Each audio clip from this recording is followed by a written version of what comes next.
આપણી વચ્ચે ગુજરાત પ્રદેશના કોંગ્રેસના પ્રમુખ તો ખરી બળદેવજી, પરંતુ ભાવેણાના ગંગાજળિયા ગોહિલ એવા શક્તિસિંહ સાહેબ, બનાસની બેન આપ સૌના ભરોસે લડે છે એવા બેન શ્રી જ્ઞાનીબેન, સીડબ્લ્યુસીના મેમ્બર પૂર્વ પ્રદેશ પ્રમુખ જગદીશભાઈ ઠાકોર સાહેબ, અમારા સૌના રાહબર ઇન્દ્રવિજયસિંહ ગોહિલ સાહેબ, બળદેવજી, સમગ્ર ભારતના યુવાનોના ધડકન, દલિત સમાજના યુવા આગેવાન વડગામના ધારાસભ્ય ભાઈ શ્રી જિગ્નેશભાઈ મેવાણી, મારા માલધારી સમાજના મોભી,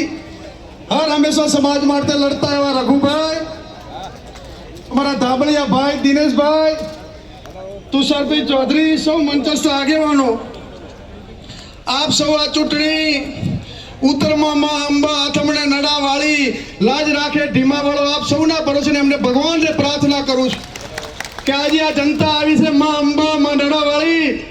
કોઈ દુશ્મનો નહીં અમારી આ જનતા ઉપર નજર ન લાગે, હૈયું ઉમટી પડ્યું છે એવી મેદનીને નમન ને વંદન. આપ સૌને વિનંતી, હર હંમેશા આ બનાસકાંઠાની જનતાએ આજ સુધી બેનને અંગ્રેજો જ્યારે લડતા હતા ત્યારે ટાટા ને બિરલાએ ફાળો આપીને અંગ્રેજોને કાઢવા માટે લડાઈ લડતા હતા. આ વખતે ઉદ્યોગપતિઓ ટાટા બિરલા નહીં, આપ સૌ મારા ટાટા બિરલા બનીને, દાતા બનીને આ ગોરા અંગ્રેજોને કાઢ્યા, ચોરોને કાઢવા આપ મેદાન હશે ત્યારે આપ સૌને નમન ને વંદન. માથે બાજુ કફન મોતની કોને પડી છે, મોતની કોને પડી છે, જીવવાનું છે તમારા માટે, મરવાનું છે તમારા માટે, ત્યારે આપ સૌને વિનંતી કરું છું. 18 આલમ અને વિશેષ તો પાલનપુરની જનતાને કહું છું કે પાલનપુરની જીડી મોદી કોલેજ આગળ જે લુખા તત્વો પરેશાન કરે, મારો સોની સમાજ હોય, મોદી સમાજ હોય, પ્રજાપતિ, નાની નાની તમામ સમાજો એને જે પરેશાન કરનારા સ્વાભાવિક તત્વો છે એની સામે તમારી બેન શિયાળ બનીને લડવા આવી છે, ત્યારે આપ સૌ મદદ કરવાની વિનંતી કરવા આવ્યો છું. ખપી જનારની નહીં, ખતમ કરનારની ખાપીઓ રચાય છે ત્યારે બનાસકાંઠા જિલ્લાની આન બાન શાન માટેની ચૂંટણી છે. બનાસકાંઠા જિલ્લાને કોઈ એક વ્યક્તિએ બાનમાં લીધા હોય, આ મેદની આવી છે ગોહિલ સાહેબ, એ આ વલોડાનું ઘી છે. કાલે 16મી તારીખે આખા ગુજરાતમાંથી ડેરી અને બનાસ બેંકના પાવરથી લોકો આવવાના છે. આપ સૌ આવ્યા છો એ પ્રેમ અને ઉમળકાથી આવ્યા છો, ત્યારે આપ સૌને નમન ને વંદન. વિશેષ ગાય માતા માટે બેને કીધું તો ત્યારે મને યાદ આવે છે દિલ્હી અકબર સાહેબે લોકોની ફરિયાદ સાંભળવા બહાર ડંકો રાખ્યો હતો, અને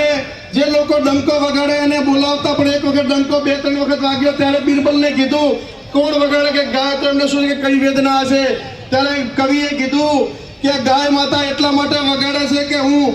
ઘી કે દૂધ હિન્દુને પણ મીઠું આપું ને મુસ્લિમને પણ મીઠું આપું, છતાંય મારી કેમ કતલે આમ થાય છે. ત્યારે દિલ્હીના અકબરે કીધું હતું મારું રાજ રે ત્યાં સુધી ક્યારે ગૌવંશ ઉપર કતલ નહીં હેડે, એવું રાજત્વ ત્યારે કતલે આમ કરે છે. એના માટે જ્ઞાનીબેન ગાયને રાષ્ટ્ર માતા જાહેર કરવા લડવાના છે, ત્યારે આપ સૌને વિશેષ ના કહેતા મરું પણ માગું નહીં તન કે કાજ, પરમાર્થને કારણે માગતા ના આવેલા જ્ઞાનીબેન અને કોંગ્રેસ માટે તમારી પાસે ખોળો પાથરું છું, અને ખોળાની આપ સૌ બનાસવાસીઓ લાજ રાખવાની વિનંતી કરવા આવ્યો છું. રઘુભાઈ બેઠા છે ત્યારે મારે કેવું છે, રઘુભાઈ, બનાસકાંઠા જિલ્લાનું સૌ પહેલા કોંગ્રેસ સહકારમાં આપણા સમાજનું રાજકારણ હતું, દિયોદર હતું, એ લોકોની નજર લાગી જાતિવાદી લોકોએ, અને ડીસાનો સંઘ હોય, લાખણીની માર્કેટ હોય, ડીસાની માર્કેટ હોય, છેલ્લા 15 વર્ષથી રબારી સમાજને વેરવિખેર કરનાર કોણ છે? જિલ્લાના રબારી સમાજે જવાબ આપવા માટેની ચૂંટણી છે, ત્યારે વિશેષ હું રબારી સમાજને વિનંતી કરું છું કે રબારીઓએ રંગ રાખવાનો છે, આપ રંગ રાખી છે, ત્યારે આપ શું 7મી તારીખે મતદાન કરીને જીતાડો. અને સામે 18 આલમ અને જાગીરદાર સમાજને કહું છું, સામે પાટીલ છે અને સામે ભાવેણાના ગોહિલ છે, તમારે મજબૂત હાથ પાટીલના કરવાના છે કે ગોહિલ સાહેબના? ત્યારે બેન દીકરીઓ અમે બોલનારા કાયરોને જવાબ આપીને શક્તિસિંહ સાહેબના હાથ મજબૂત કરવા, એ શબ્દો સાથે આપ સૌનો ખૂબ ખૂબ આભાર. જય હિન્દ, જય ભારત.